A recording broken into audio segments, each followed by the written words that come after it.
Eu estava vendo o Assombrado, né? Ele estava falando lá sobre o cientista lá, cientista matemático, né? Que ele fala muitas coisas acontecem no futuro, né? Eu, com 17 anos de idade, escrevi uma tese catalogando a espécie humana, né? A inteligência da espécie humana, né? E consegui fazer como funcionaria uma inteligência artificial semelhante a gente, né? Eu cataloguei como funciona o cérebro, criei os algoritmos que determinam esse momento aqui ou aqui, né? Então, a minha tese é uma tese super louca. Porém, eu vi umas coisas que o Assombrado falou ali que não consiste. Então, Assombrado, eu tenho um cachorrinho aqui que ele pensa que é ser humano, né? Entre aspas, né? Porque quando morreu o último irmão dele, né, e morreu os outros irmãos, ele soube a diferença, mas quando morreu o irmão dele, ele começou a entrar em desespero. Ou seja, ele sabe que é cachorro e sabe que é rixa com cachorro. Eu tento ter rixa com ele, porém, ele não me considera como um cachorro, mas ele me considera como parte da família dele, ele me considera parte dele, né? Então, um cachorro, ele observa isso. Porém, a grande questão, né, que a gente pode até utilizar aqui sobre como fala, um robô se achar ou não achar igual um ser humano, é simplesmente a necessidade, a dependência, né, e a educação. A prova disso é sobre as guerras tribais que tiveram, né, os romanos escravizando os europeus escravizando o pessoal da África, o pessoal da África se escravizando, o pessoal aqui dos maias aqui eu acho que se escravizaram. Existem também o pessoal do Egito que escravizou os povos do Oriente. O povo de Israel sempre houve escravização, né? E você escravizar a pessoa é uma coisa que é o salto da miséria para um sistema de compra e venda, né? Um sistema de mercadorias, né? E as suas valorizações. Então, uma máquina, uma inteligência artificial, ou até mesmo você disse que o macaco ele reconhece o que é ser humano e o que é macaco, né? É por causa dos valores. Se você altera os valores, se você cria uma dependência, se você cria uma necessidade, a máquina ela é dependente do ser humano. A grande questão é a autonomia da máquina, se ela se tornar autônoma à espécie humana ou a essa realidade dessa existência. Aí é extremamente perigoso, né? O grande medo dos cientistas é a evolução da máquina. Porém, como eu disse, o próprio cachorrinho meu sabe que ele não é... Ele, como fala, eu não sei qual que é a extensão da lógica dele, mas ele se acha ser humano, ele se acha cachorro. Ele não acha que eu sou cachorro, mas ele não acha que eu outro é ser humano. Ele gera essa distinção.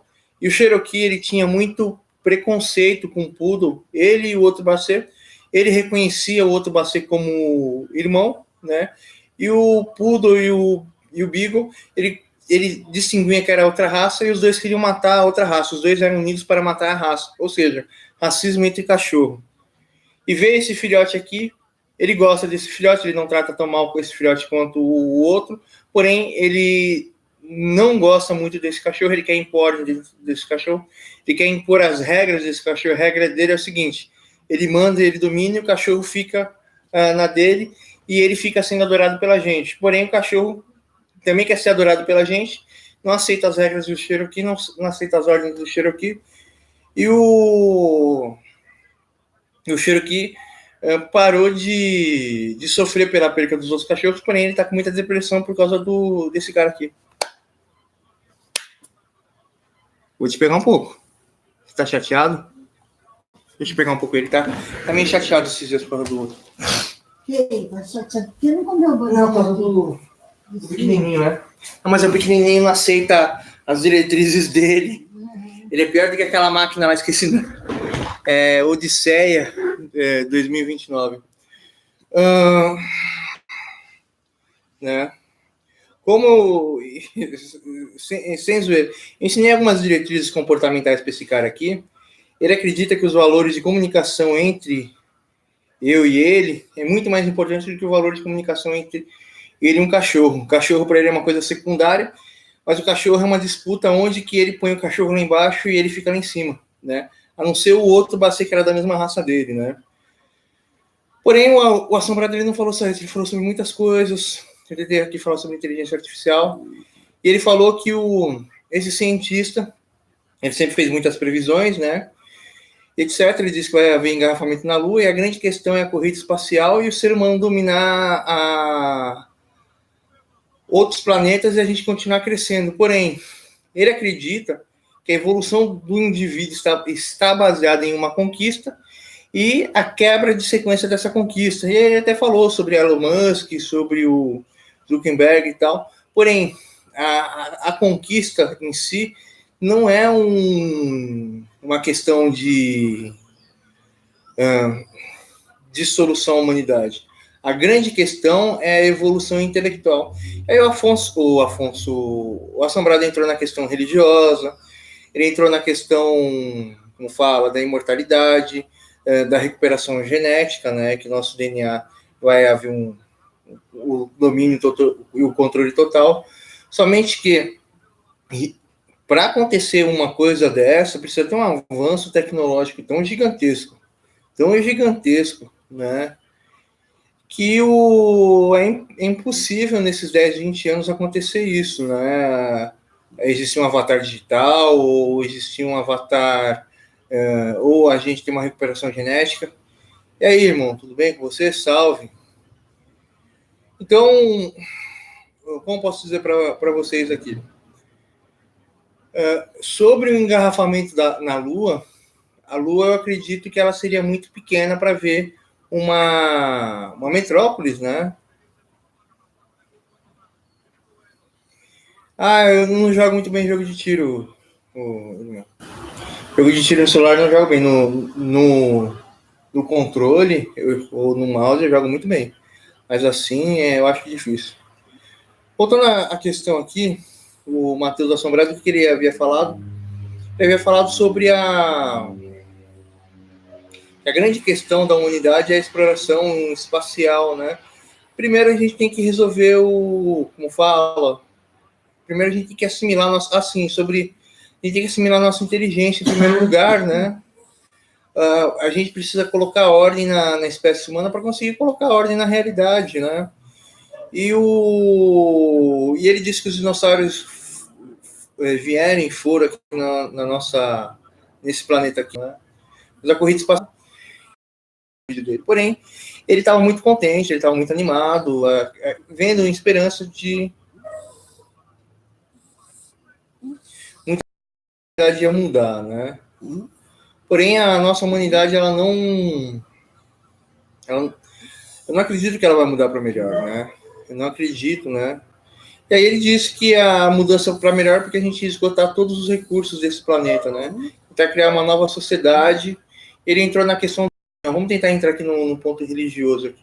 Sobre a religião, a Bíblia fala sobre um paraíso aqui na Terra, o Mateus. Que a gente vai viver para sempre aqui em perfeição aqui na Terra. A gente vai continuar o objetivo de Adão e Eva, né, aqui na Terra, pelo Criador. E sobre alienígenas evoluídos, se você analisar bem, Deus não nasceu aqui na Terra. Deus é uma criatura fora desse planeta, né? Ele é um extraterreno, né? E Deus diz que ele é o causador desse sistema, né? Que ele é o causador de toda a existência.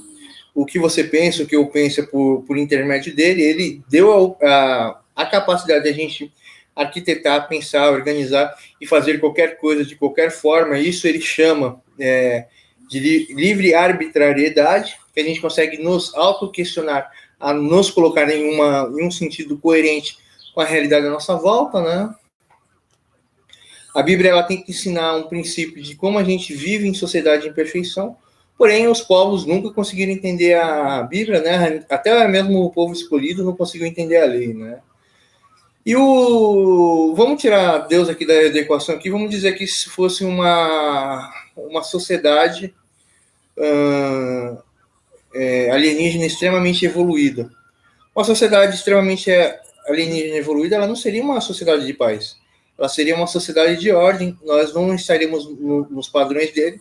Eles veriam a nossa ação, ou eles tentariam corrigir a nossa ação. Porém, não é coerente uma comunidade alienígena vendo a nossa ação se intrometer, porque as consequências das mudanças dos destinos da nossa existência seria diretamente relacionada a essa raça alienígena, e se a gente mudasse nosso cursor, essa raça alienígena seria culpada de nós povoarmos o universo e destruir o universo, né, Assombrado? Tem que ser coerente, né? Por exemplo, tinha uma youtuber famosa aí que ela estava interessada em mim, aí eu percebi qual que era dela. Aí ela disse que não existe sentido ou valor nenhum, o amor é uma coisa que não existe, né? Mas a grande questão é, você trabalha na sua vida, você constrói a sua vida, você tem alguém que te ajuda, que te entende, que te respeita, que conforta você intelectualmente, emocionalmente, assim, você com a mulher com você, né? E a grande questão do relacionamento são os valores, né? E as consequências dos valores, se houver uma traição, você está destruindo esses valores. Dessa forma, ou assim sendo, uma raça extremamente evoluída, os valores intelectuais dela serão muito mais complexos, muito mais profundos, que não fazem sentido na nossa existência. Tanto que a Bíblia diz, espero o avião passar,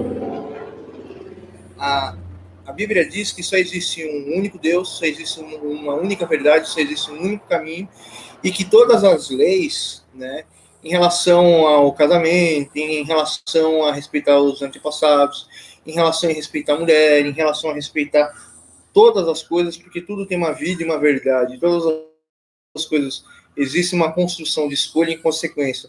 E essa construção de escolha e consequência vai gerar uma criação que talvez uma pessoa vai mudar o seu comportamento, o seu padrão comportamental em relação àquilo, é uma coisa vívida ou real, né?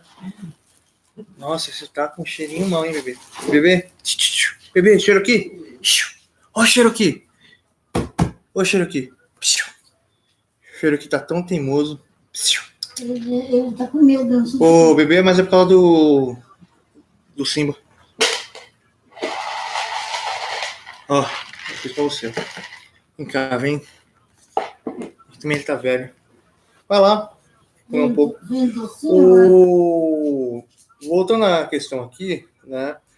A lei bíblica, os 10 mandamentos, ou todo o contexto da Bíblia, é para tentar trazer uma perfeição em uma sociedade onde que todos respeitam uma lei, onde que ninguém erra, onde que ninguém seja fruto do erro, é onde que todos produzam tudo, estejam preparados para tudo, e que todos criem um sistema que seja aquilo que vai acontecer, né? Um sistema santo, um sistema vivo ou verdadeiro, ou seja, a Bíblia é um código de leis construído no pensamento do indivíduo viver de tempo indefinido a tempo indefinido aqui na Terra, né?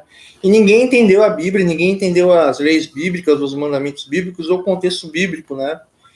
E muitas vezes eu fico até chateado, porque tipo, eu tenho um raciocínio que vai muito além dos indivíduos dentro da sociedade, né? E que eu me sinto até totalmente isolado da espécie, eu não me considero espécie humana, né? Aí eu caio até na prerrogativa, né? Eu não sou, eu sou mais inteligente que um ser humano, eu não sou um ser humano. Se eu pudesse erradicar os seres humanos da Terra e viver sozinho, pô, seria legal, né? Mas existe a questão da realidade, não são todas as pessoas que são ruins, não são todas as pessoas que são injustas. Os seres humanos, eles podem corrigir, eles podem melhorar, eles podem evoluir intelectualmente, né? Tudo isso é uma questão de exercício, né? Porém, tanto esse sistema e a vida que os seres humanos vivem não cria uma condição justa e perfeita de uma consciência perfeita no indivíduo dentro da Terra. Então eu falei sobre como os alienígenas veriam a gente, né? Um alienígena extremamente evoluído veria a gente como um problema, não veria a gente como uma coisa boa. Ele não viria disputar os recursos, mas ele veria a gente como uma doença. E um alienígena vendo uma doença, o que ele faria com essa doença, né? Além disso, do vídeo do Assombrado, ele questionando lá o cientista, ele trouxe vários, mas eu vou parar aqui que eu quero postar nos outros canais. Falou aí para vocês.